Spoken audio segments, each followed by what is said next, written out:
twagenda ku musaayi kufuna musaayi si kufuna ttaka. Tata Nende yali avuddeko mawulire n'abagamba nti no sampo za muzeeyi tebazikozesa lwaki yabisirikira ne balangirira abaana bananga akimanyi sampo tebazikozesa. Wabula ngamba abaana ba Kafeero ababe n'abatali babe mukakane. Ngenda soka ntwali Tata Nende mu kooti okujjako ng'avudde n'ayogera amazima nti tebakozesa sampo za Kafeero kebera abaana ba Kafeero. Ebintu bya Kafeero binyiiza. Tuvumiddwa ne tugumiikiriza naye omusika wuno mukulu wange twagala kwabya lumbe tutereko muzeeyi ki omusika muzeeyi awumule mirembe muzeeyi tawumudde. Olumbe okuluddamu bayinza obutasobola kuluddamu lwaki nti kati batunuulira omwana omusika ono ne bagamba nti si mwana wa Kafeero. Kaakati bwe bamala nti omusika eyasika si mwana wa Kafeero basobola okuddamu ne balonda omusika naye bayinza obutaddamu lumbe. Olumbe terusobola Tebakimanya. Ignorance amu ebasumbuwa. Kyekiri kyengambye okumanya si bitabo okumanya mutwe.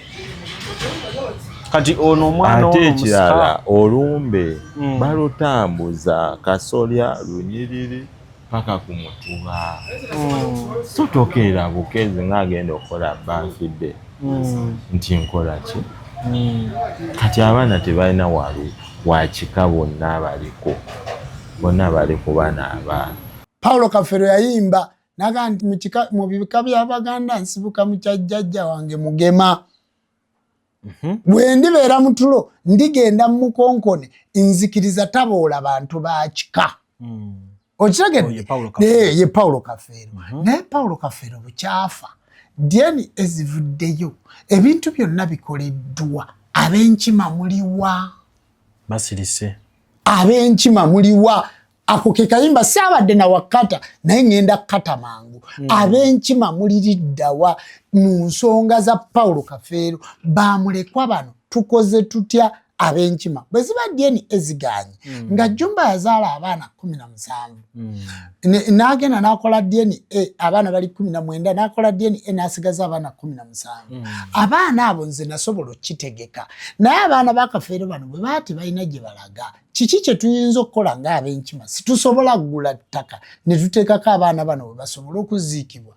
ne tuteekako abaana bano ne tubateerako amaka bwe basinziira gavumenti abayimbi titusobola kugula ttaka ne tukwata bano bonna bamulekwa ba Kafeero abaana ne tubalekayo ku kijja ekyebukunja bano abalala bonna ne tubako tubategekera nti mwe mujja kuziika wano era wano gana amakawo munaayanjulira era wano ne bwe zibeera yiikanya ziba tezibamala situsobola kukuŋŋaanya ssente zisobola kukola ku bintu bya Kafeero ne biva mu mawulire ne tumanya nti bali abaana omusaayi gwe balaga bali bukunja nabano abajjira ku mugongo nga Sitawata bayekka nabo tubaletegekedde wano baatagobanga mulamu titusobola kukikola abaana bano ne tutabagobaganya abasigadde mu bbanga ab'enkima muliwa jjajjange Mugema oliwa jjajja Jumba ebunjakko muliriddawa abakulu b'ekika ky'enkima kati nno obutabatuukako bulungi nakubye luyimba basobola obubaka obulimu kuyamba ku nsonga za Kafeero ng'ab'ekika kubanga yasobola okwogera nti mu bika by'Abaganda nsibuka mu kyajjajja wange Mugema wadde ndibeera ndigenda mu Mukonkone nzikiriza taboola bantu bakika kakati bw'aba yasobola okwogera ku jjajjaawe n'ayogera ku Bwakabaka bwe kakati nsaba tuveeyo tuyambe ku nsonga ezo ako kensobodde okwongera mu puroguramu eno ate munaye tetwayogera na ku Kafeero nze Kafeero tumwogeddeko ebintu bingi tetwasobola kufuna budde kwogera ku nsonga ezo butereevu lwakuba teri emabega bwe twali tuzivuga era twayogera nyina ekintu kye nalaba ejjajja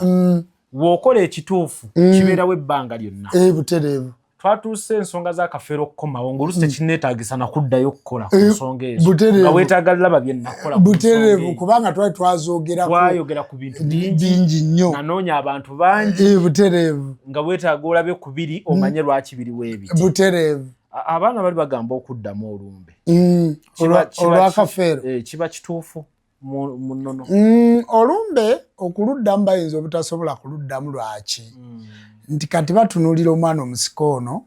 ne bagamba nti si mwana wa Kafeero kaakati bwe bamala nti omusika yasika si mwana wa Kafeero basobola okuddamu ne balonda omusika naye bayinza obutaddamu lumbe balonda mulonde bayinza okubalondamu kwabo abaliwo ne beerondamu omusika kaakati omusika oli eri gwe baali basikisizza bwe obutaleeta kavuyo ne betuzimba eno ne tubaleeta eno n'asikira bano asigala musika w'abali abaaboolebwa kati bano ne bafuna ono gwe bagaa nti aline mu kiraamu kubanga nali nategeerako nti balina n'olumbe nga 11 omwezi guno ogw'omusanvu be lw'omukaaga oluwedde kati ne ndowooza ggwe nga munnakyaggwe oba olumbe walulibadde namu naye luleka terwabadde olumbe saalubaddemu era terwabaddemu ebintu bya Kafeero binyiiza birimu ebintu bingi naye twasooka ntubirekawo bwe tutyo nga sita kubanga yayogera ebintu bingi naye twasooka ntubirekawo nga bwe bikolaki nga bwe biri wabula ngamba abaana ba Kafeero ababe n'abatali babe mukakane mu kukakana n'enkoola buli gwe kikwatako mu gavumenti kubanga abeera ebbalamu gwe kyogamba nti ebbalamu talina sente zisobola gulayikanya asobola we yakoledde ebintu bya DNA ate neggwanga lirimu sente zibigwa bitalaze mweziri nyingi nnyo abo abasajja bateeka ettaffaali ku Uganda naffe lujja teri agenda tulangirira mu bazira nga tuli balamu bagenda tulangirira mu bazira nga tufudde. Hi everyone, this is Rina Tusi and I'm here to tell you about the Guinness World Records, not just one record, and this is the best ever record that we have seen in Africa. We are having two athletes going for this World Guinness record and they're doing it in different styles. We have the cookathon and we have the bekathon. I am from the bekathon side, that is Becky Bex. We would like to thank our sponsors like Nile Agro, we have Prestige. We have so many that came on board to make sure that these amazing ladies get to the finish line. Kale banjabo ne basebo abatwa bukwetolo ensi yonna mbabuzaako nembebaza okubanga mugoberera show zaffe ez'enjawulo. Nate nkomyewo ne nannyini muziki kati kyoba olina okukiteekako nannyini ndongo gwafuga kati omuntu wa wansi muntu wa wansi Saabadongo nga muntu wa wansi ate nga alina essente ekyo gokyogedde kubanga kyewuunyisa omuntu okweyita owa wansi ate nga alina essente nga alina n'omukyala wa bbeeyi okitegedde kiba kiti ekyo ensonga eyo erina bwejja nti abantu baffe abawansi balekebwayo bwe bamala okulekebwayo ne bajja bafuna ekizibu kya mulundi gumu ne babulako abantu ababayamba kati naffe ababeerako obulungi tubako we tuyise kati tuliba tulina okujjukira abantu baffe abawansi. Jajja sooka ombulize ku bantu tutandikiraawo. Caviton Music nsanyuse nnyo okubalaba, nsanyuse nnyo okubanga mundaba, banaimwe bali kuwagira mukutu gwaffe ogwa Caviton Music, mwe bali kuwagira mukulu Lujja ne mukulu Tone. Njagala kubategeeza aba Caviton Music nti ebiseera bingi kati mbimala mukono mukirowooza kakati Caviton Music ebeera bize okuva Kampala ku UBC mukimanyi bulungi okubalabako obudde bubeera bungi nejjamuwaawa wemukono kale nno basebo ne banyabo twali tuteeseza nti buli wiiki nja kubawangayo programu emu mbaweeyo update naye olusibirema Tone abadde eggulu mu programu za government Lujja abeera bize ku programu za sita ne mukyala we kakati kati basebo ne banyabo ensonga eyo nejja ebeera ng'eri bweti wabula olwaleero tugenda kubatwalamu bulungi nnyo tubabuulire music atuusewa omulwadde atuusewa singa kula namajaali kati mulamu akubyekubyeko ku matu takyali mu mbeera mbi ng'eri gye twayogerangako ey'okusimuuza amaaso emmunyi agenze atereramu embeera kati simbi nnyo. Obadde wammanyiizizza nti abantu babuuzaako mu luzungu. Nina video gye nnalabye ng'obuuza ku bafanizi bo mu luzungu ng'obagaza ebiseera ebirungi kati mwabitandisa okutuza mu Luganda. Hello my fans. how are you? Are you fine? Thank you for support my music. Thank you so much. You have a nice day. Bye bye. Awo bolungi omutimbagano. Oba mazoba wa updates.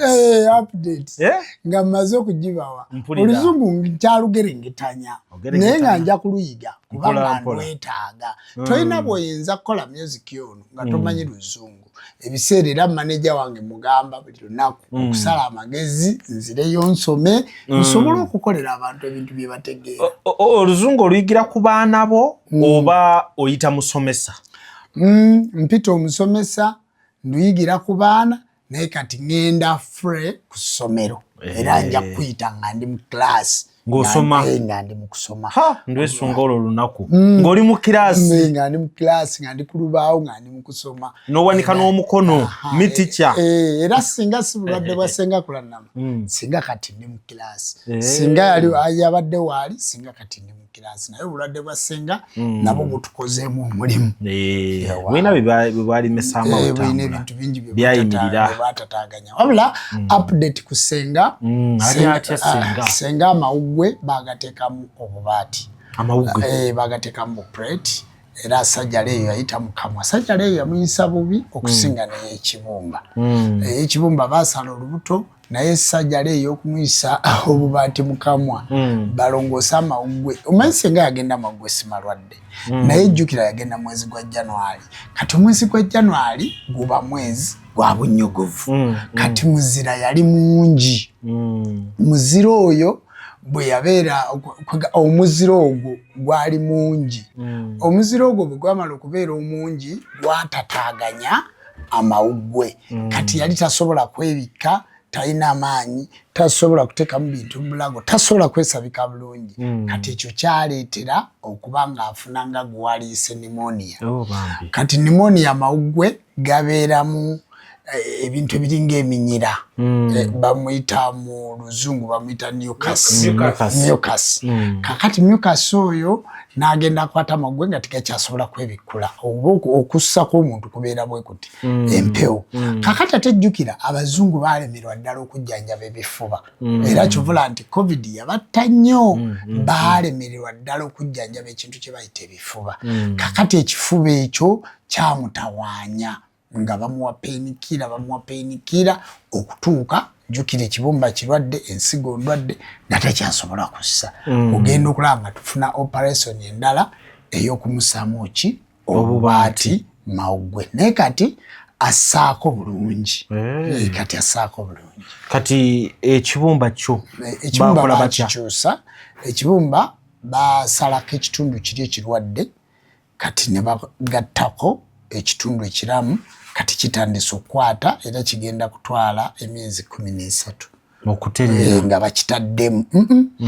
okuba ng'asobola okutambula ng'asobola okudda ku nnyonyi ng'asobola okusituka kigenda kutwala emyezi 13. Kati emyezi 13 bwe giggwako tujja kuba tumuzaayo buli luvannyuma lwa myezi 6. Bw'anaamala emyezi 13 okuva sajjale we yakola ki we yakolebwa agenda kumala emyezi 13 asobole okuba ng'alinnya ku nnyonyi. That is omwaka gumu n'omwezi gumu. Okuva we bamukolera operation jjukira nti baalwawo kumukola operation gyali myezi ng'ebiri kitundu olw'ensonga nti pressure ali waggulu nga tebasobola mulongoosa. Kakati bwe kiti ekibumba kitandise okukwata era kitandise okumera. Kati emyezi 13 we giggwako ajja kuba dda wano olwo kubanga ennyonyi eyo bw'olinnya mu nnyonyi ekonekitinga ku bulamu bwo. Amasannyalaze g'ennyonyi gakonekitinga ku bulamu bwo. Kati essaawa eno tasobola kutuula mu nnyonyi. Tasobola. Ensigo yo baakola batya? Ensigo situnagikyusa. Ekyalinga bwe yali. Era ensigo baagiteekako kugyoza biri by'omanyi bye booza ensigo kubanga ssente nga situzirina zezaali zeetaagisa okuteeka mu ensigo endala. Naye essaawa yonna bwe tunaaba nga tuzifunye era nayo bajja girongoosa. Kubanga eno yeeno eri wiiki naye yeerimu akalamu ey'okuludda olwa kkono. Ey'okuludda olwadde okuli ekibumba yafiira ddala complete. Kitegeeza ayineemu kati ye functioninga ate yeemu naye ekosebwa endala naye ali ku ddagala nga bwe tunoonya ssente lujja ssente zigenze ssente kagendedde ddala ate nga n'ebintu ebimu ekizimbe ekyekikandwa tikyafunaagula waliwo ebintu byatulemu okutunda ng'abantu tebalina ssente kakati tukyali awo tukyagerengeta tewatuuka mu kifaananyi kino kya kutunza kizibu natuuka nga ntunza kizibu nisebe otuuka ng'oyagala ne miliyoni aga nga tiwali akuwa kati Hardware ekyaliwo Hardware twagitunda era bwe bujjanjabi obukuulaba Hardware ebintu twabijjamu twatunda bintu ne wasigalawo ekizimbe weekiri era tikyakola mu Hardware tikirimu muntu yenna kiri awo kikalu kubanga tukitunda tikiri muntu yenna era nakati tukyakitunda kale katongere okumusabira essuubi lisigale ku bbanga eryo ly'ogambye mu mwaka gumu abasobola okubanga akomera era singa tubadde tufunye ssente zikyusa ensigo bintu bibadde bigenda kuba birungi naye nga bwasembyeyo omumuwuliza ng'ali bulungi nfata kwogera naye ku makya ayogera kati ayogera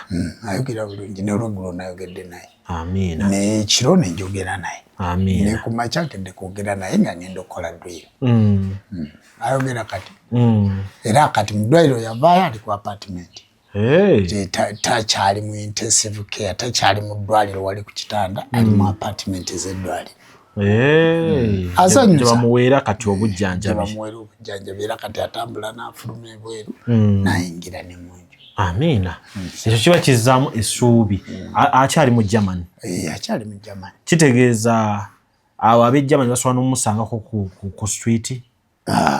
tanatuuka kutambula tuuka eyo mu katale shopping mall tatobola tanatuukayo bweru mu lujja mu nnyumba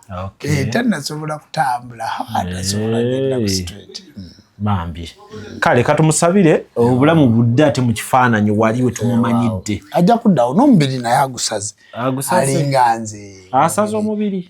ddwaliro limusaze omubiri amasavu bagenda bagakendeezaako eddagala lyamira kati omubiri agusaze agusalidde ddala kubanga senga alina kilo 97 kati ali mu kilo 8 bambi asalidde ddala naye nga bamwagala mu 7 baagala asalire ddala paka mu 7 lujja terirukyabulabe nga mubiri era bw'oba olina obusobozi bwonna okyali muvubuka maintaining ogwo togususa naye omanyi nti nno nagenda okwepima mwalina minzaani wano kirina njagala nze naawe twepimemu olabe njagala nze naawe kati oli mu 6 ndibikanyingira n'7 kati osobola okuba ng'oyingidde 7 kubanga kati omubiri naye kati gweolaba nga woli awo wetaaga kilo 6 nga togisusaako oli mutuufu 6 nga togisusaako omubiri lujja nalina kilo 10 mwezi kati nina kilo 8 mwemu naye olutalo okutuuka ku kiro ezo tuyinza kumanya olwanye omubiri nze natuuka ekiseera nemmirako empeke za miliyoni 6.5 ng'olubuto luno omusaayi tigukyasobola kugenda ku bwongo kati nga bwonkubira nonga nti tulina program ne Caviton Music nga bwonteeka wansi essimu nga sikyajjukira nga nti mbadde naawe ngenda Mulago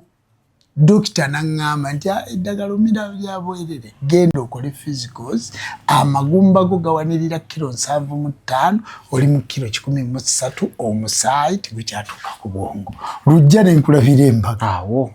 nenkulabira nembaga abantu ebintu tetubimanyi tetubiwabudde kakati neŋŋamba ntandikiddewa okukendeeza ku mubiri gwogwo n'ojjako kilo emu ng'okola dduyiro oyinza okikolera emyezi 6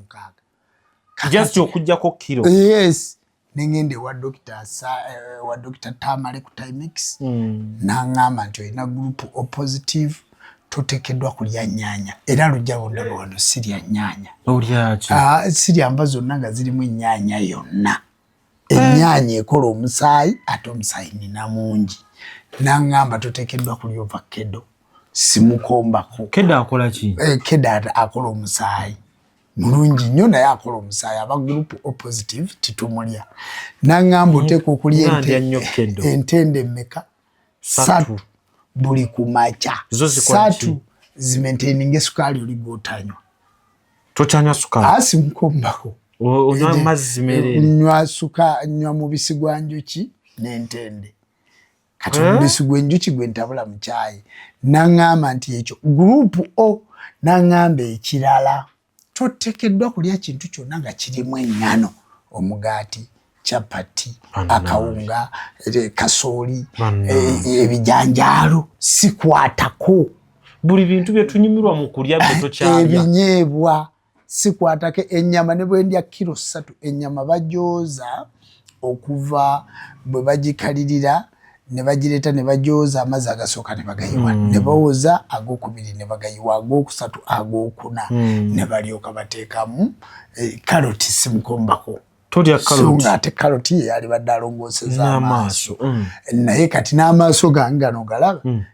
bagagambye ngateekeko gaalubindi lwaki ate nanti kati sikyalaba fonti ya nnyukuta ntono naye ne baga nti ekyo bw'oba ogenda kutuweza emyaka 5 ekyo kijja bitere waliwo ebijja nti kati nja genda Mengo bakole gaalubindi nga boolaba ezo kati kiro zayambala kakati bagakolera ezijja ku maaso go neme kugakaka kubanga kakati oluusi nteeke n'essimu nenkola bwe nti egyo myaka okitegedde egyo myaka kati abantu ebintu tibabikola ki tibabimanyi ate bwe tujja wano nga ba influencer batuteeka obbabuulira okukola dduyiro kwekaka kakati olwo n'alyoka ŋŋamba mu bbanga eryo nga ndi munene nanga nti omubiri gulina amasavu kilo 38 nga masavu meereere ngati ku kilo 13 z'olina kilo 38 masavu meereere oyina okugajjako ogenda kugajjako otya nanga nti essaawa 16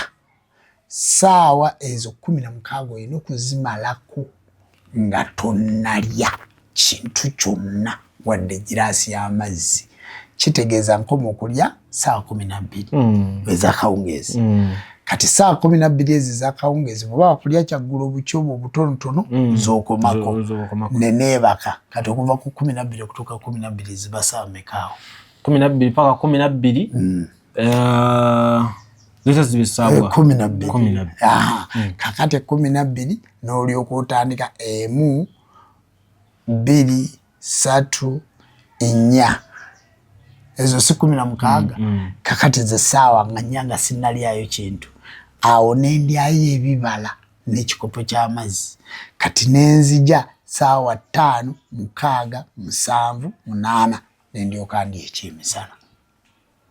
okitegedde okumala ebbanga lya myezi emeka 2 nenzirayo mu ddwaliro ng'awo nsazeeko kilo 8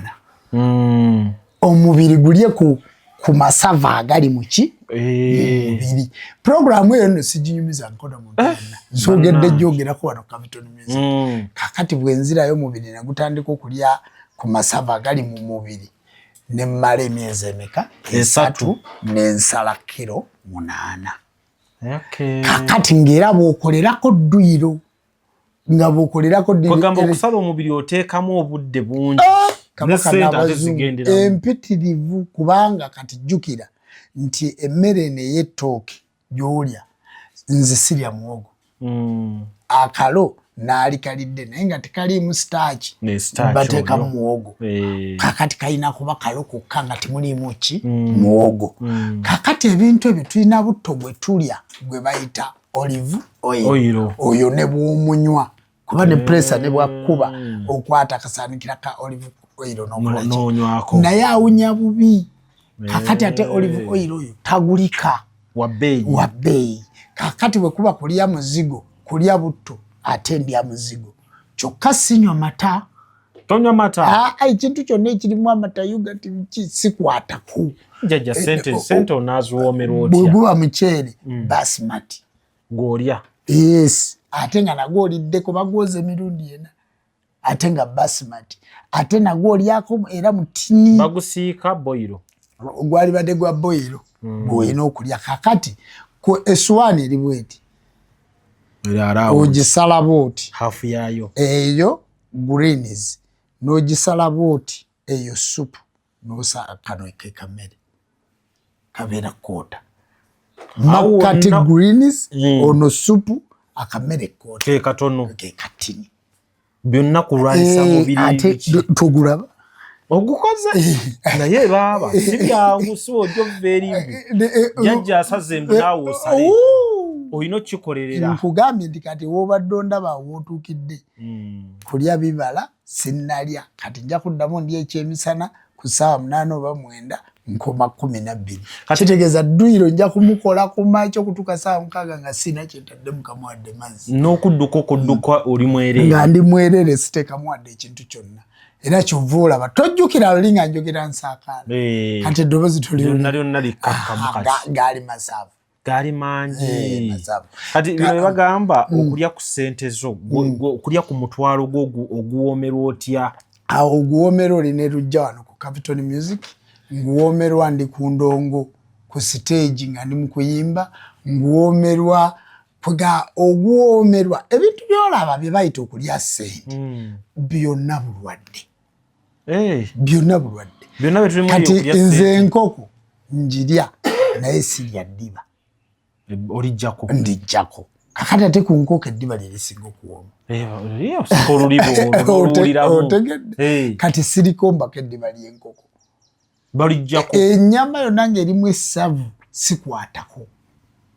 aye ate nga ne bwoli ennyama enjera etya katolumye ku ssavu tokkuta kakati obulamu ebyo byebimu ku bintu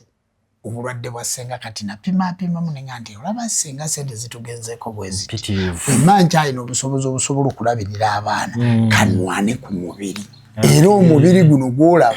mukozi bukozi bassebo ne banyaba abagoberezi ba Capital Music si bukovu nti mukyala mulwadde si bukovu nti ndi mwavu wabula omubiri nkola mukole era ku kilo 81 kitegeeza nkyajjira ddala ku kilo 75 kati ndyoke mmanyi engoye nze lujja siyalina lugoye lwenyinza kwambala ziri zomanyi ziri enkadde tizikyantuuka n'empeta yange yatuuka ng'evaako era njagala kuddayo bagikole bulungi bagitereze esobole kubanga n'engalo zaakogga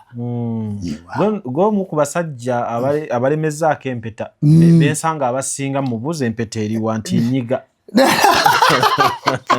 ng'oli yagijjako nze empeta yange sisobola kugijjako bannaye ne bwe nnaaba neevaamu negwa mu baafu kati nga bwe nga ndyenderera sisobola kufuluma bweru nga sigiina anti kuno kwendabira senga kulannama ku mpeta bwe bufumbo bwaffe ate waliwo abasajja abagamba ngwempeta ekooyeka etama etya otuuka n'ogikoowa nga mukazi wompozi tomwagala anti kano kabonero akalaga nti oli ne mukyalawo empeta eno ng'ogirina amateeka gaayo toyinza nakwata mukazi mulala yenna ku bbere wadde kusemberera ng'olina empeta ya mukazi wo era n'omukazi ne bw'akulaba ng'ogyambadde tasobola kubeera naawe kwaba abamanyi jajja abakazi ab'Uganda ab'Uganda mbu bw'alaba empeta nga yeeyongerayo agitya era akubuuza empeta eyo n'amugamba ndi wa mpeta nze sisobola kuggyako mpeta yange waliwo oli agiraba n'agamba njagala oyo lujja kangonyumize nze senga okuva lwe yagenda mu ddwaliro ne bwe yali kyannagenda mu ddwaliro olwedde yali mulwadde nze okuva lwe nabeera ne mukyala wange oyo sibeerangako na mukyala mulala yena kiri ku likodi anti nze lujja nina badreva abanvuga nina kizibu tosobola kunsanga natambudde ng'oli wekka kati abantu bonna abanneetolodde era baali badde bamanyi nti alina omukazi ne mu dduyiro ovuddeyo ne ttiimu yo sirina mbeera na ttiimu sirina ne bondaba ku stage sirina wadde n'ekirowoozo kyendowooza nti kino kisoboka kubanga kati bw'otunuulira obulwadde bwa ssenga kulannama kaakati gwe kiki kyotasobola kwerekereza nga naawe osobola okumuwa respect n'omanya obulumi obumuluma gwe lwaki tosobola kweteekako obulumi ogeraageranye ku bulumi obumuliko osoboledde obeera n'empeta eyo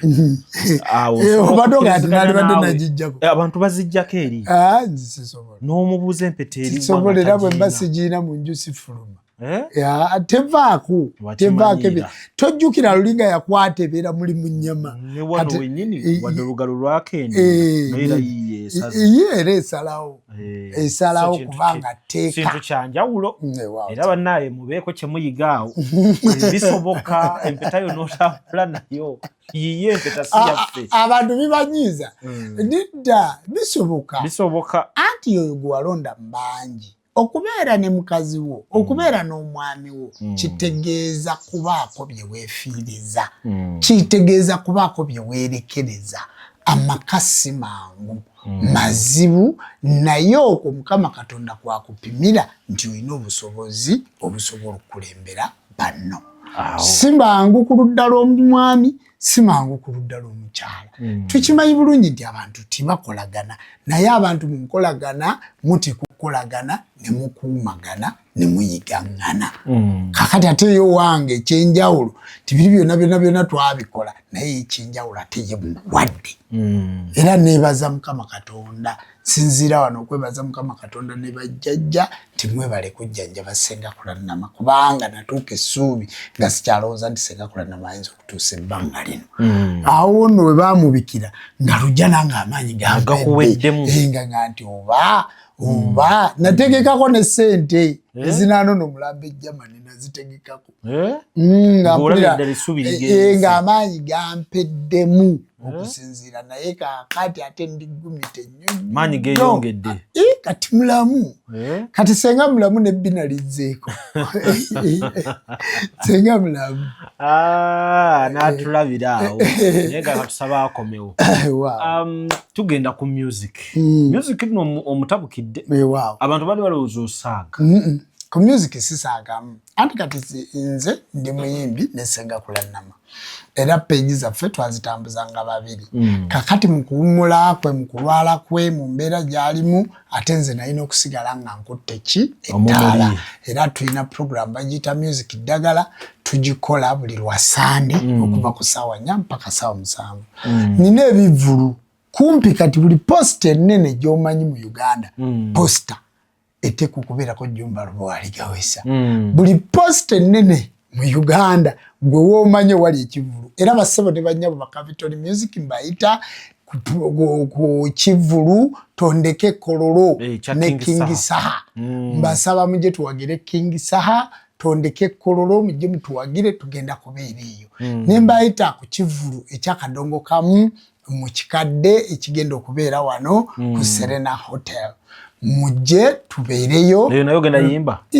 ate kakati oyinza okutegeka ekipande n'otateekako Jjumba ataakulaba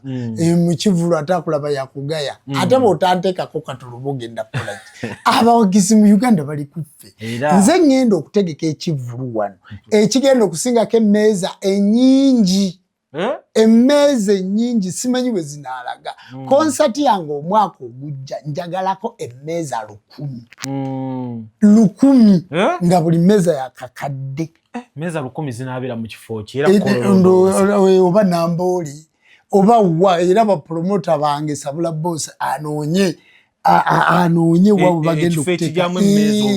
bagenda okuteeka emmeeza 1,000 abantu mbalina era nze neewunya omuyimbi ateeka ekivulu n'otanteekako kubanga nze nzekka nsobola okuleeta afu yaabo bawagizi wooli kakati mu kivulu kiri kyogamba ataakulaba ffe tuteekawo abantu n'omanya nti abantu nga 5 bazze kuwagira Jjumba Lubowa Ligawesa ndi muyimbi aliko amasannyalaze alina omukululu alina abantu emabega wange buntegeka oba otegese ssente abantu bangi era omuntu akyakola posita nga tantaddeeko oba olina ekintu ekinene ekyofiirwa oba tonnamanya oba tonnantegeera ki butegeezi kakati ekivulu ekyo bwe tulanga era nina ekivulu Essembabule ngenda kubeerayo ng'ennaku z'omwezi maneja neno kyabimanyi nga 31 mwezi ki ogw'omusanvu nina ekivulu kya Kadeeya Mukasa Kadeeya complete artist Mukasa Kadeeya ali complete alemeddeko complete artist oyo tuli tuti Mukasa Kadeya nina ekivulu kyengendo okukola ne Jeffrey Lutaya ne mukyala we Eileen ng'abiri mu ogw'omunaana 25 ngenda kubeera bangambye Galaba Nansana kati 22 Nansana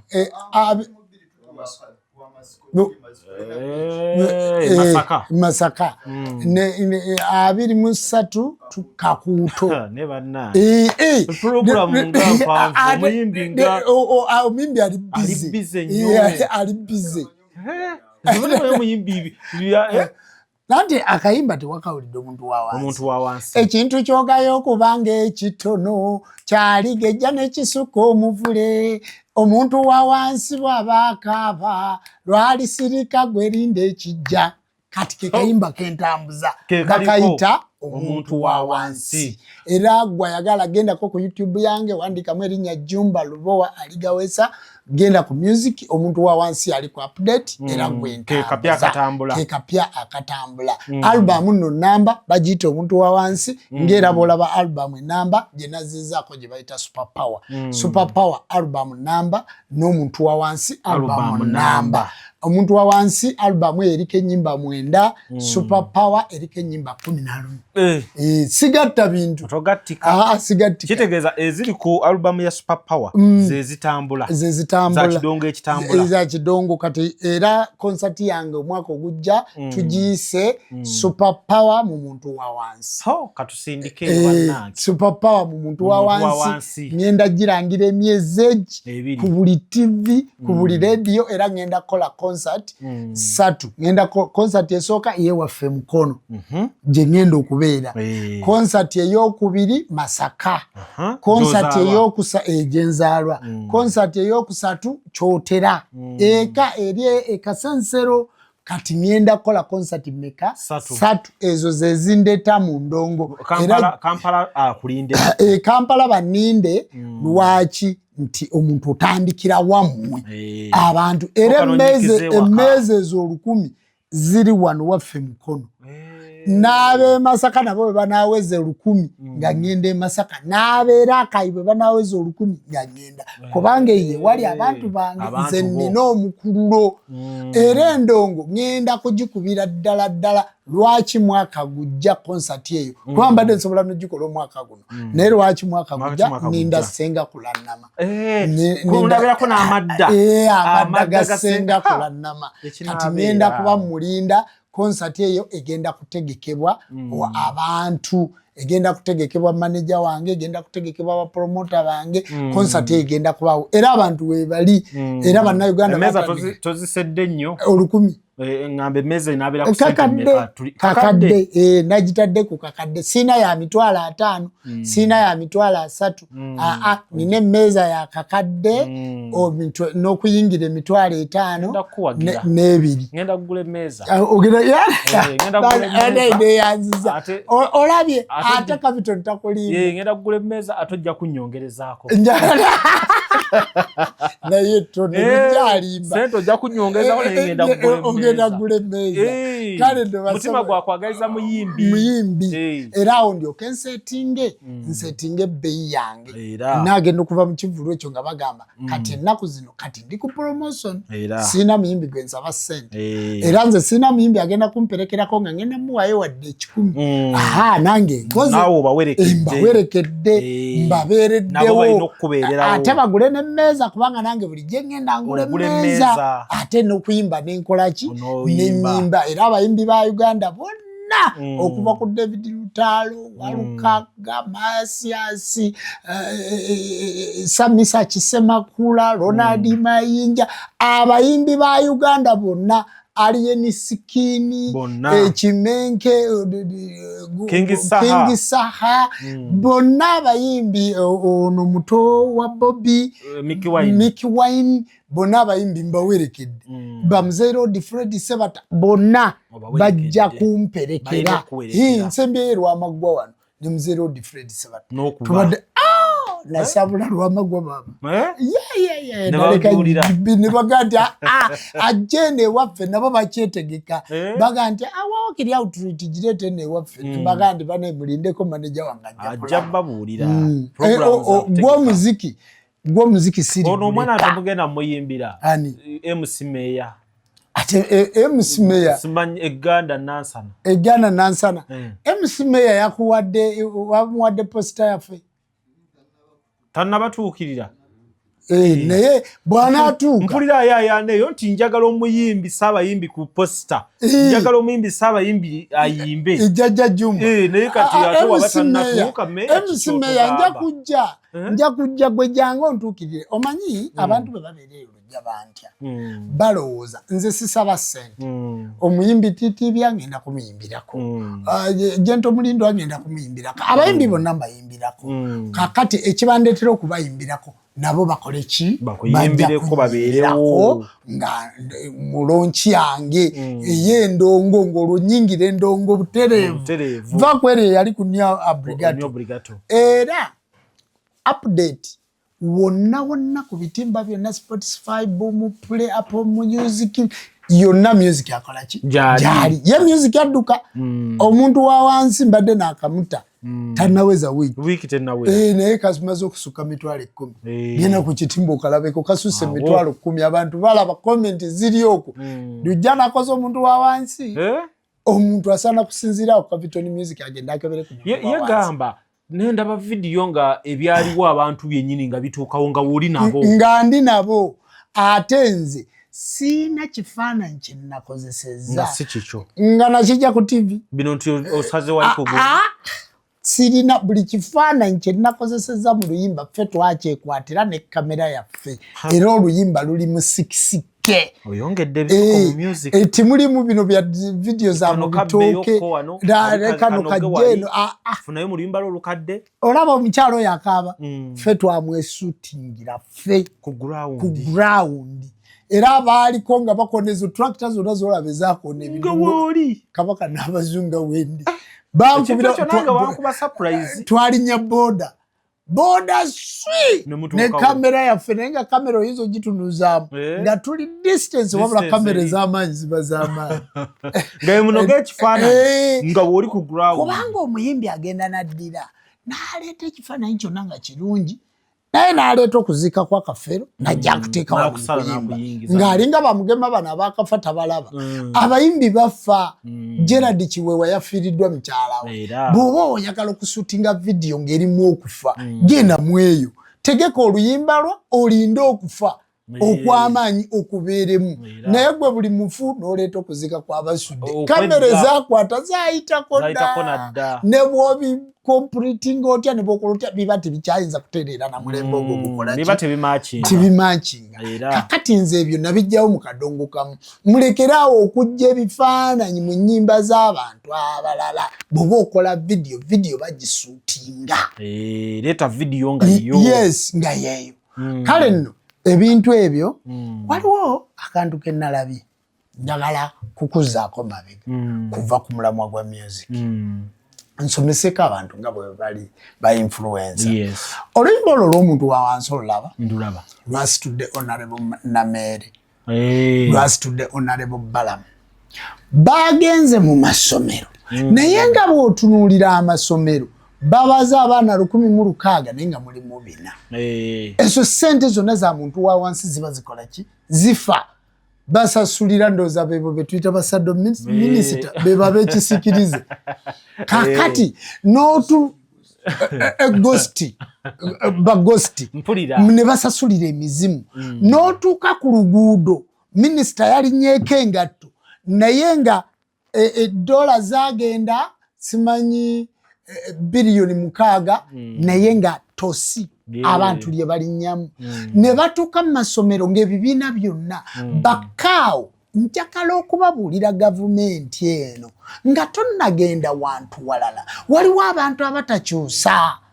ba permanent secretary nga bo tebabakyusa olukiamanero si 5 bamulonda memba wa parliament bamulonda naye waliwo kye bayita local government nga mmwe ne bwe babaseetulula bwe bati mugenda mu kkooti nga mwasoma muli awo mumamidde office mututte sente z'abantu mmwe musinze okubba bannabyafuzi tebalina sente ze babbye kubanga sente zitambulira mu system abo abaloko gavumenti era basebo mukwatire ddala kwabo abo be banyigiriza omuntu wa wansi sente ne bazisindika ku district ne zitakola luguudo sente ne bazisindika okugombolola ne zitasobola wadde kusima nayikondo kubanga ne zisima nayikondo nga ne kota teweze nga muzibbye nayikondo nekola ki nefa kakati teriyo munnabyafuzi agenda kuyambako bataata be batubba basenga be batubba baganda baffe be batubba bali awo osanga kaawo nga ku district agimazeko emyaka ye kaawo waawo takola ki tavaawo takyusibwa kubanga ye ali tekiniko bwe bamugambako ajagenda mu kooti awaabe ye alinda kuwumulira ku pesoni yayingirira ku myaka 27 naye alinda myaka 65 ku pesoni kwafulumira abo babbye eggwanga lino era be muba musinga okutunuulira mutunuulire eyo gye bayita local government abantu abo abatali bakalulu kubanga eddwaliro okubula emulago golooza gundi palamenti yekola emulago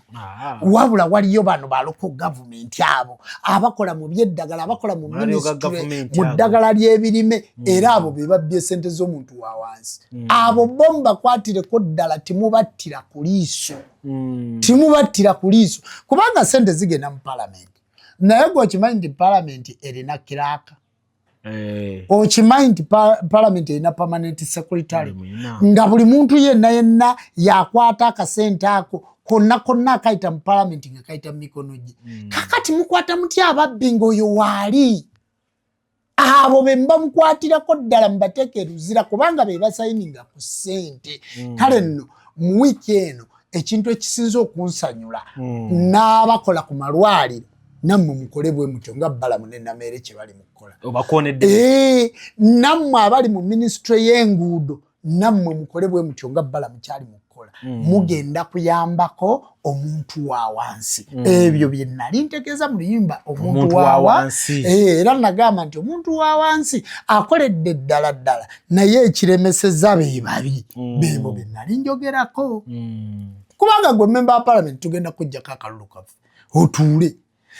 gwe president tugenda kujjako akalulu kaffe otuule naye abo abamaamidde ebitongole abo tibavaawo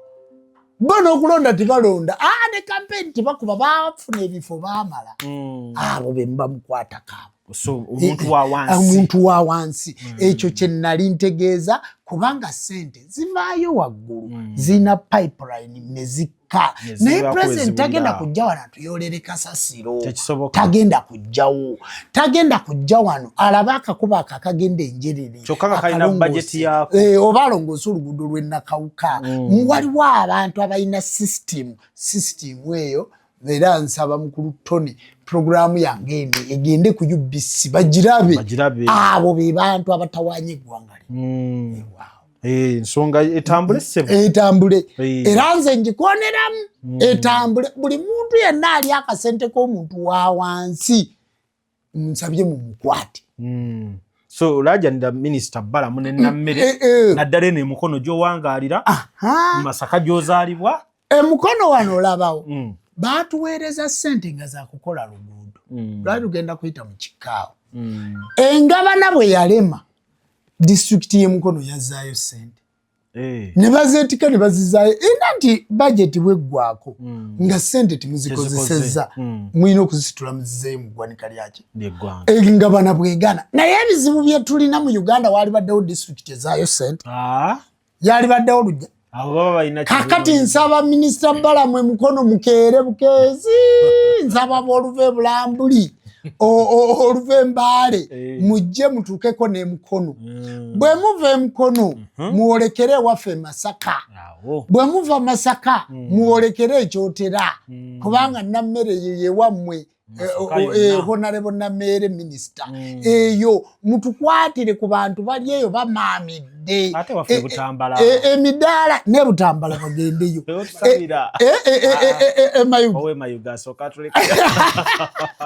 Butambala bagendeyo kubanga kankubuulire olaba ekyotera oluguudo olwo baali badde balukoze naye omuntu n'ova wano n'ogenda ekasensero ekasensero ekkubo werikoma ku mwalo okwo n'oddira ate omwalo ate emidaala gy'abantu gyonna n'ogimenya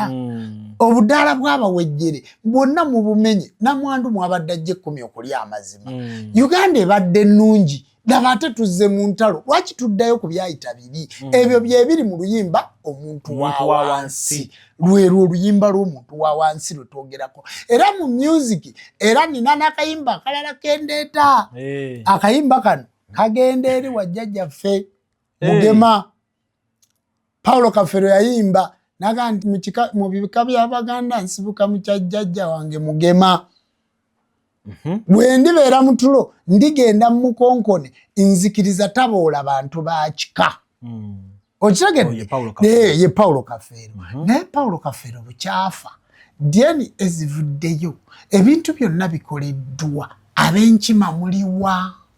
basirise ab'enkima muliwa ako ke kayimba saabadde na wakata naye ngenda kukata mangu ab'enkima muliriddawa mu nsonga za Paulo Kafero bamulekwa bano tukoze tutya ab'enkima bwe ziba dyeni eziganye nga Jumba yazaala abaana 17 n'agenda n'akola dyeni abaana bali 19 n'akola dyeni n'asigaza abaana 17 abaana abo nze nasobola okukitegeka naye abaana ba Kafero bano bwe baati balina gye balaga kiki kye tuyinza okukola ng'ab'enkima situsobola kugula ttaka ne tuteekako abaana bano bwe basobola okuziikibwa ne tuteekako abaana bano ne tubateerako amaka bwe basinziira gavumenti abayimbi titusobola kugula ttaka ne tukwata bano bonna bamulekwa ba Kafero abaana ne tubalekayo ku kijja ekyebukunja bano abalala bonna ne tubako tubategekera nti mujja kuziika wano era wano gana amakawo munaayanjulira era wano ne bwe zibeera yiikanya ziba tezibamala situsobola kukuŋŋaanya ssente zisobola kukola ku bintu bya Kafero ne biva mu mawulire ne tumanya nti bali abaana omusaayi gwe balaga bali bukunja nabano abajjira ku mugongo nga sitawata bayekka nabo tubaletegekedde wano baatagobanga mulamu titusobola kukikola abaana bano ne tutabagobaganya abasigadde mu bbanga ab'enkima muliwa jjajjange Mugema oliwa jjajja Jumba ebunjakko muliriddawa abakulu b'ekika ky'enkima kati nno obutabatuukako bulungi nakubye luyimba basobola obubaka obulimu kuyamba ku nsonga za Kafero ng'ab'ekika kubanga yasobola okwogera nti mu bika by'Abaganda nsibuka mu kyajjajja wange Mugema wadde ndibeera ndigenda mu Mukonkone nzikiriza taboola bantu bakika kakati bw'aba yasobola okwogera ku jjajjaawe n'ayogera ku bwakabaka bwe kakati nsaba tuveeyo tuyambe ku nsonga ezo ako kensobodde okwongera mu puroguramu eno ate munaye tetwayogera naku Kafero nze Kafero tumwogeddeko ebintu bingi tetwasobola kufuna budde kwogera ku nsonga ezo butereevu lwakuba teri emabega bwe twali tuzivuga era twayogera nyina ekintu kye nalaba ejjajja bw'okola ekituufu kibeerawo ebbanga lyonna butereevu twatuuse ensonga za Kafero okukomawo ng'oluusi tekinneetaagisa nakuddayo okukola ku nsonga ezo nga weetaaga laba bye nakola butereevu kubanga twali twayogera ku bintu bingi nnyo nanoonya abantu bangi butereevu nga weetaaga olabe ku biri omanye lwaki biriwo ebiti butereevu abaana bali bagamba okuddamu olumbe olwa Kafero kiba kituufu munono olumbe okuluddamu bayinza obutasobola kuluddamu lwaki nti kati batunuulira omwana omusika ono ne bagamba nti si mwana wa Kafero kaakati bwe bamala nti omusika eyasika si mwana wa Kafero basobola okuddamu ne balonda omusika naye bayinza obutaddamu lumbe bayinza beerondamu kwaba abaliwo ne beerondamu omusika kaakati omusika oli eri gwe baali basikisizza obutaleeta kavuyo ne betuzimba eno ne tubaleeta eno n'asikira bano nasikira bano asigala musika w'abali ababoolebwa kati bano ne bafuna ono gwe bagaa nti aline mu kiraamu kubanga nali nategeerako nti balina n'olumbe nga 11 omwezi guno ogw'omusanvu be lw'omukaaga oluwedde kati nendowooza ggwe nga munnakyaggwe oba olumbe waluli badde namu naye luleka terwabadde olumbe saalubaddemu era terwabaddemu ebintu byakafeero binyiiza birimu ebintu bingi naye twasooka ntubirekawo bwe tuti nga sita kubanga yayogera ebintu bingi naye twasooka ntubirekawo nga bwe bikolaki nga bwe biri wabula ngamba abaana bakafeero ababe n'abatali babe mukakane mu kukakana n'enkoola buli gwe kikwatako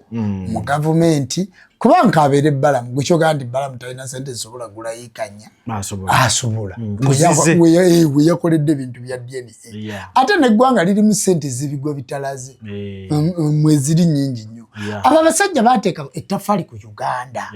naffe lujja teri agenda tulangirira mu bazira nga tuli balamu bagenda tulangirira mu bazira nga tufudde kubanga teri gwe bayita muzira nga muki nga mulamu naye abantu baligatta kubanga kati mu kaseera kano nina vidiyo enkole nkaaga munnya nina ennyimba enkole eziri waggulu ku mikutu eza audio 126 kakati kitegeeza nti ku buyimbi bw'eggwanga nina engule nina engule Independent Music Award eya Africa nze njirina kati kitegeeza nti ku music mu Uganda nina ettaffaali lyenkozeki lingatteko era bwe ndiba nfudde aba music bajja kuvaayo nti wane ennaku omwenda zengenda okumala ku nsi aba music bajja kutwala ezaabwe n'ab'obujjajja nabo batwale ki ezaabwe kubanga ekintu kino tukikoleredde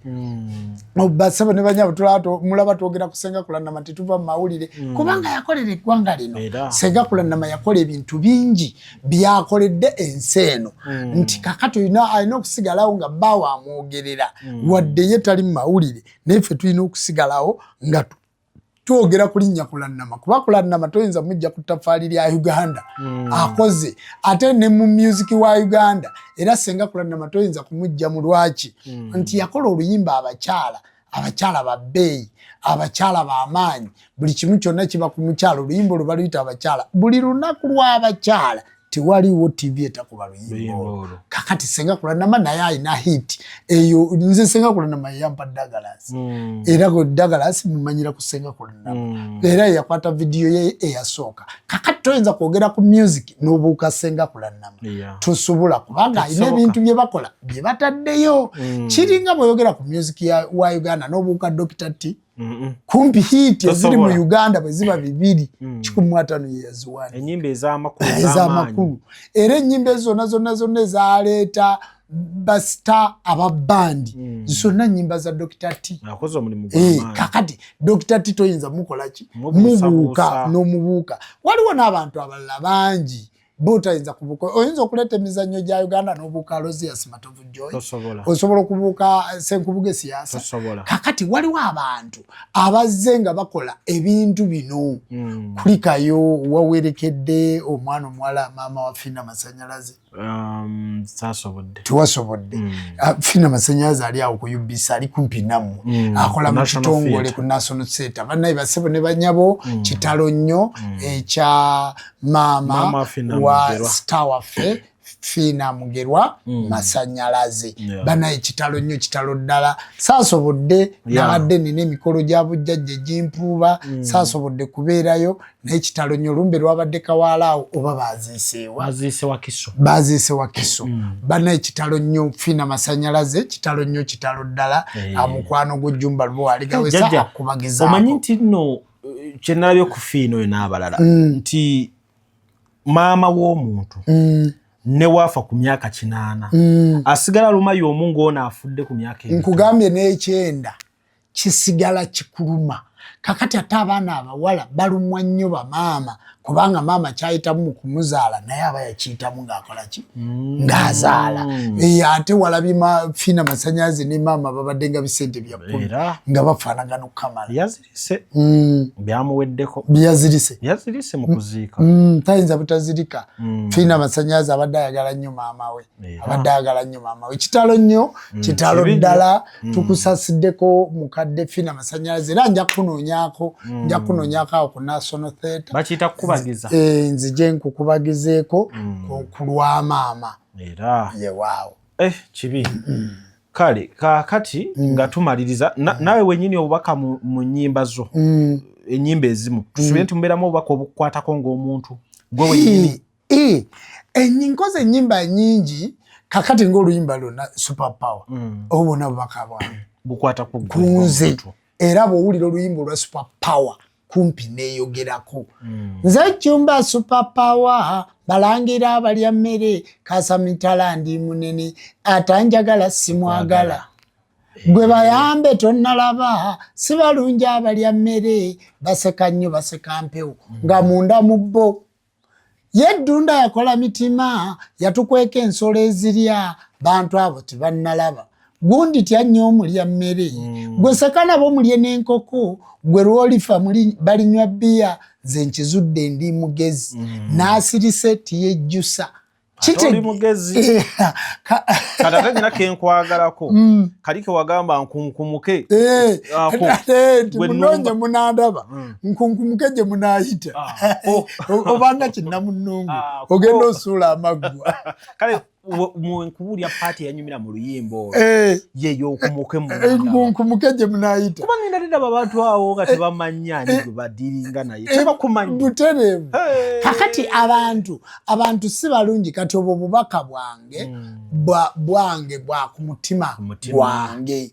ate bw'otunulira mu luyimba luno omuntu wa wansi ekintu kyogayo okubanga ekitono lujja baakugaya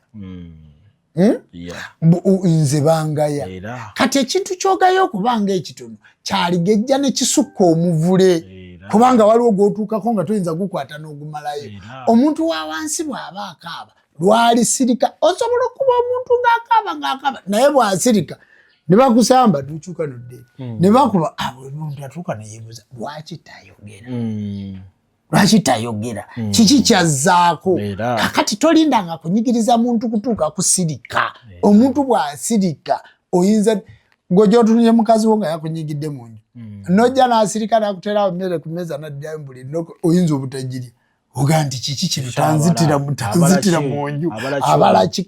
kati tolindanga muntu kukola ki kusirika era eggwanga lino abali kulembedde ebbanga eddene basinze kulikulemberera kwa idea ya kwogera naye singa abantu balekerawo okwogera n'obukulembeze buyinza okulema kubanga oba tomanyi kiki kyebakola ki kyebazaako kati nammwe abantu b'obujjajja abantu b'obuwangwa na nnono omuntu asirise taba musiru asirise tiyejjusa muleke kwogera bintu bitakola ki bitasoboka ebyo byonna wadde nga ndi muyimbi wadde nga nkoze dduyiro wadde ndi bawasenga kulannama naye professional yange ndi musawo wa kinansi era ndi musajja musamize nkolera mukono gyenkolera ye wali ensonga zange ez'obuwangwa n'ennono bw'otuuka wali eseeta oviiramu wali ku kidde namiryango nobagamba ntwale wa jjajja Jjumba Lubo waligawesa nojja tutereze ensonga z'obujjajja bw'otuuka wali emukono gwavudde ejjinja luddawa tuuka ku Bishop stage bagamba ntwale wa jjajja Jjumba Lubo waligawesa ogenda kusanga tukulinze okuva ku ssaawa 3 ez'okumakya mpaka ssaawa 12 mbeera ku mirimu gyammwe okuva ku ssaawa 1 ey'ekiro mpaka 1 ey'okumakya mbeera mu ndongo yange wempummulira awo era bwe mmala 12 oba ngenda Masaka nga ntuula mu mmotoka n'ebikaka bulangiti kange nga bantwala gye ngenda okukola performance bw'ompita ku ssaawa 3 nti ogenda kuyimba ssaawa 3 ssaawa 2 mbaawo emabega wa Saike nga nninze microphone ate bwe nkwata microphone abantu ne bakyankalana n'enkola bye nteeka okukola essimu yange eri 0772 623 0753 katulina essimu ya music eri 0704 0028 98 nkubire essimu tukole ayagala okumanya ku nsonga zonna ezikwatagana ku Ssenga Kulanamagwe kuba kweza essimu tujja kuba tusobola okunnyonnyolegana oba ezikwata ku Jjumba Luwaligawesa. Caviton Music kulemererwa naye nga buli week naali baddeko ne programu emu bagimpa naye lwakuba nti babeera bize tujja kusala nnyo amagezi okulabika nti buli wiiki tu programu eyo tuba tugikola ki tugikola kubanga Caviton Music mukutu gwa Ssenga Kulanama ye yagungattako era gwe mukutu gwe yasigaza mukutu gwe era kyova olaba nti ebirwadde bino byonna nga bitandika n'ebizibu byonna nga bitandika siwulira nkolujja ng'awolereza muntu naye Lujja yabeera looya sikuwolereza ayogerera omuntu ngesimuwulira nko ng'ayogerera omuntu ekikyama naye okwogera ku kintu kyamanyi ati Lujja maama we yali amumanyi kiraya nti we amumanyi yamanyi mu Kisenga amumanyi luddawa kati namulaba bambi ng'ayogeza bulumi naye ng'abalabi gye muli oluusi temukola ki temumanyi weebale omwebale nnyo okwagala Ssenga Kulanama era siina bwe njogera naye n'atayogera nammwe lwakuba nti mbadde nnyingira wano tukole programu mukubidde ng'essimu ya dokita nga taliiko avudde mu ddwaliro kwe twogerera era oluusi timusobodde kwogera naye kale no bwe kityo bwe kiri Ssenga Kulanama mwongere omuwa essaala naye tulinda nti omwaka ogujja twali tulowooza titugenda kukolayo omukolo gwonna nga tumusabira tukola tutya naye ne tugamba buli lunaku tumuteerako endiga tumusabira tumukumira ekyoto bwe tunaakola okusaba okuli specific tuyinza okwekungula ne tubireka ne tulinda Mukama Katonda yakola eki awonye abaana gye bali ku ssomero Nannenge yawezezza emyaka 2 Bisaso yawezezza emyaka 4 Nabukera yawezezza emyaka 8 Nabisaso yawezezza emyaka 6 kakati abantu abo abaana gye bali ku ssomero era gye bali basoma abaana gye bali balamu bulungi tetulina mwana mulwadde. Amiina kale tugenda kukoma wano olwaleero manyi tuba na bingi ebyokwogerako naye nga tugenda kukoma wano ebisigadde tujja kubizimbira awo mu kaseera akatali kawala nnyo tujja kuba nga tukomyewo twongere okuba nga ate tutambuza ensonga ekyenjawulo kyenkwebaza kwe kuba nti oyagala ebintu ebirungi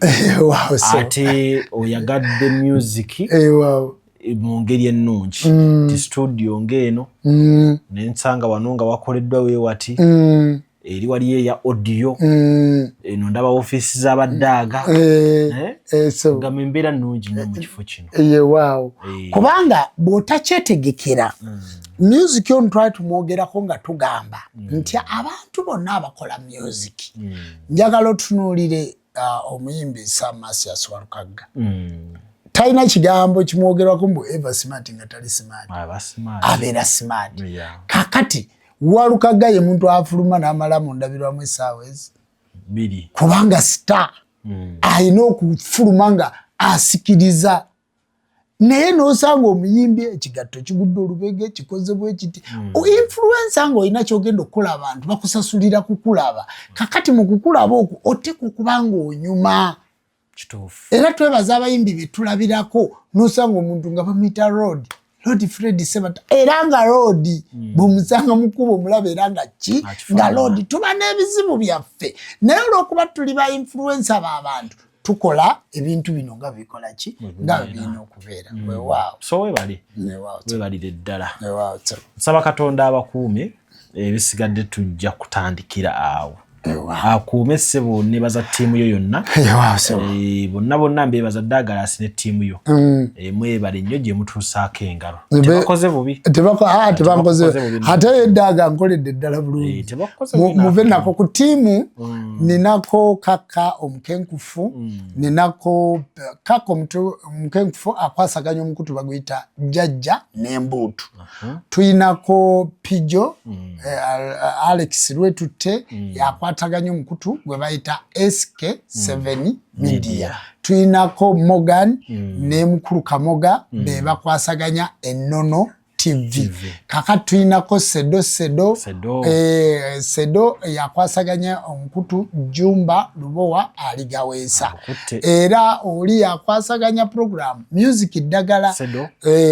kakati tuinako Morgan. Kakati tuinako Sabula Boss promoter yakwasaganya music okutuuka eyo yonna wansi. Kakati tuinako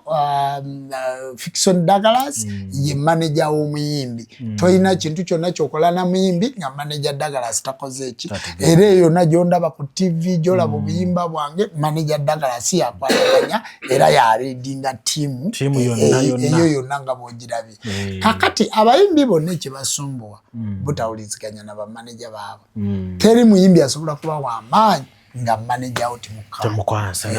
so kikulu nnyo ekyo mweba litambuliza wamu. Douglas akozemu omulimu naye naye wamukolamu omulimu gwenzikiriza obulungi. Ekyo gw'okyogedde ye yakola munze nze sinnamukolamu naye katulinde tugenda kulaba. Atacho kuluma balwanira n'erinnya n'ayagala olitwalira akasabira eryakasabitala ogwo omulimu oguyita bwangu simwangu munene ddala. Bannaffe aba Modern ne Nile bakola butto, bakola sabbuuni, bakola eŋŋano, bakola ebintu bingi. So Modern ne Nile bye bintu bye bamukozesa mu maduuka mu ebiri butto wa Modern. Omulengera Modern mulaba so banaye abachapati temugana okozesa ebintu bya Modern. Waliwo omuntu mukwano gwange yamundeeterako nangamba nti gwe mba nkozesanga kwegamba tasigala mu kyakulya nti obanga omutadde mu mandaazi mbwa abeeremu mungi yaggwera mu ddala kye namwagalako. Bonna abakola snacks byonna mwenna banange buto Modern yasinga